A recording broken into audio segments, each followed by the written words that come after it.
कलीमुल हफीज साहब आपके पास आते हुए उनके बयान से कितना तारुफ रखेंगे आप? देखिए, लोकतंत्र में चित्रा जी जो उसका मानक है स्वस्थ का, वो है कि वहां की माइनॉरिटी कितनी सेफ है।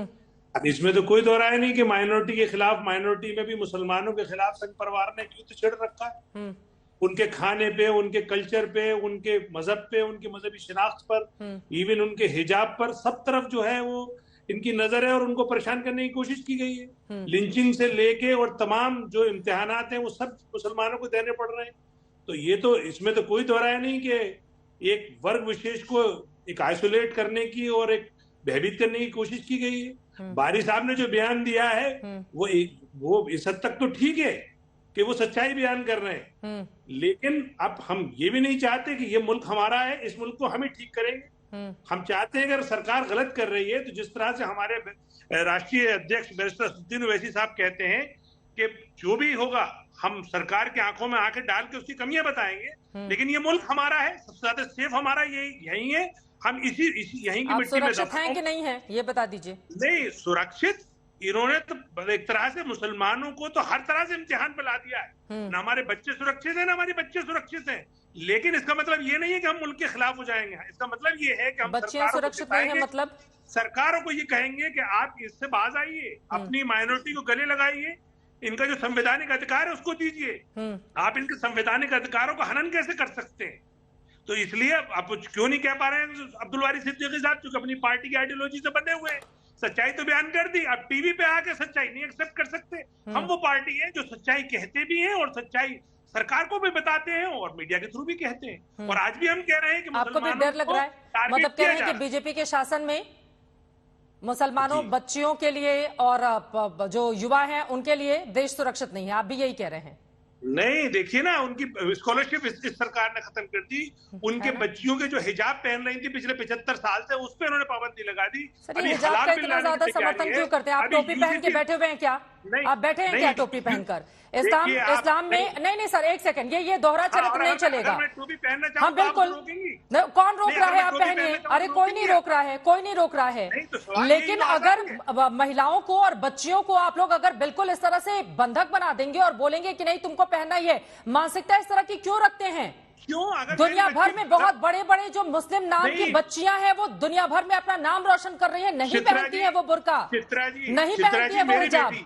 आप लोगों ने मन में डाल रखा है सर, खुद तो पहनेंगे नहीं, खुद फॉलो करेंगे नहीं, बच्चियों के लिए सारे नियम लेकर आएंगे। आप जवाब सुनिए। आप, मेरी बेटी अगर हिजाब पहनना चाहे तो आप कौन होती है? कोई नहीं रोकेगा, लेकिन स्कूल में अगर सबके लिए एक नियम होगा तो उसको फॉलो करना पड़ेगा। नहीं सर, नहीं सर, बिल्कुल नहीं। देखिए एक सेकंड, अगर वो बाहर पहनना चाहेगी वो टीवी पे पहन के बैठे, स्वागत करते हैं हम, हमारे वहां कोई रोक नहीं है। लेकिन स्कूल कॉलेज में अगर वहां पर सबको एक जैसे कपड़े पहनने हैं, वहां पर स्कूल के नियम के हिसाब से रोका जाएगा तो उसको फॉलो करें आप लोग। गलत बयानी मत करें, गलत बयानी मत करें कलीमुल हफीज साहब। एक सेकंड, बाकी लोगों के पास जाते हुए, ठीक है सर, सुप्रीम कोर्ट के फैसले का भी इंतजार है हमें। ठीक है सर, आगे बढ़ते हैं अब जरा। ठीक है, बाकी लोगों का जल्दी जल्दी। अभिषेक झा जी भी हमारे साथ जुड़े हुए हैं, हमारे साथ बीजेपी के प्रवक्ता भी आ चुके हैं, उनका भी सीधे मैं रुख करूंगी संजय टाइगर जी। लेकिन जल्दी से अभिषेक झा, जो बयान दिया गया है सिद्दीकी साहब की ओर से, जेडीयू सहमत है क्या? लग रहा है कि देश का माहौल खराब हो गया है। हमारे देश का माहौल कोई खराब करना चाहेगा तो भी हम खराब नहीं होंगे। इस देश को आजादी दिलाने के लिए हिंदू और मुसलमान दोनों ने खून बहाया है। हमारे पुरखों ने संघर्ष किया है, तब जाकर देश को आजादी मिली। तो देश का माहौल कोई खराब करना भी चाहेगा तो ऐसा हम होने हरगिज नहीं देंगे। ये सिद्दीकी साहब ने जो भी बयान दिया है, सीनियर नेता है, आपने लगातार उनसे बातचीत की है, अपने बयान का मर्ज उन्होंने समझाया। चित्रा जी, एक कॉन्सेप्ट को समझने की जरूरत है कि जब से भारतीय जनता पार्टी शासन में आई है तब से ही ऐसी बातें क्यों उठ रही? उससे पहले भी तो सरकारें थी, उससे पहले ऐसी बातें नहीं होती। कब से आई है? कोई दरकिनार नहीं कर सकता है। सुन लीजिएगा, 2014 के बाद से या अटल बिहारी वाजपेयी जी के समय को हम नहीं बोलते, क्योंकि अटल बिहारी वाजपेयी जी लोगों की मनोदशा कभी ऐसी रही नहीं। ये नया वर्जन है भारतीय जनता पार्टी। फिर जब आरजेडी को छोड़कर जा रहे थे 17 में, तो समझ में नहीं आया था क्या ये? चित्रा जी, हमने हमेशा अपनी आइडियोलॉजी पर ही काम किया। गठबंधन का स्वरूप एक दूसरा मसला, उस पर हम चाहे तो बहस कर सकते। कॉन्सेप्ट यही है कि बुनियादी मुद्दों से ध्यान भटकाकर तनाव का माहौल पैदा करना।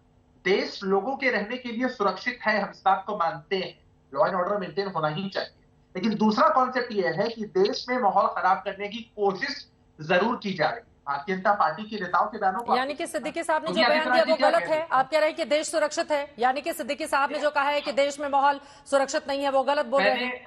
मैंने सिद्दीकी साहब का जो बयान सुना है उसके हिसाब से वो कह रहे थे कि देश में ऐसा माहौल नहीं है, तुम लोग झेल नहीं पाओगे। सुरक्षित या असुरक्षित इस विषय पर उन्होंने कुछ कहा नहीं। क्या हम देश के बच्चों को कहें कि आप विदेश में चले जाइए, उनके पास तो पैसे हैं, वो तो भेज देंगे विदेश में, बाकी लोग कहाँ जाएंगे, बाकी मुसलमानों के बच्चे? ये तो स्पेशल प्रेरोगेटिव है ना, जो सक्षम है वो कहीं भेज सकते हैं अपने बच्चों। तो वही बात है ना, जो सक्षम है वो तो भेज देंगे, और फिर बाकी मुसलमानों का वो अपने बच्चों को तो सेटल कर देंगे बाकी लोगों के लिए। अरे हिंदू हो या मुसलमान हो चित्रा जी, देश की पूंजी है, देश में ही पलेंगे बढ़ेंगे, देश की प्रोग्रेस में योगदान। यही बात क्यों नहीं समझाते हैं आप अपने बड़े नेताओं को? हमने अपनी बातों को कहा है चित्रा जी, हमने अपनी बातों को कहा है, हमने साफ तौर पर कहा है कि देश के माहौल को खराब करने की कोशिश हो रही है। कुछ बोल रहे हैं, हालांकि हम उसके समर्थन में नहीं है।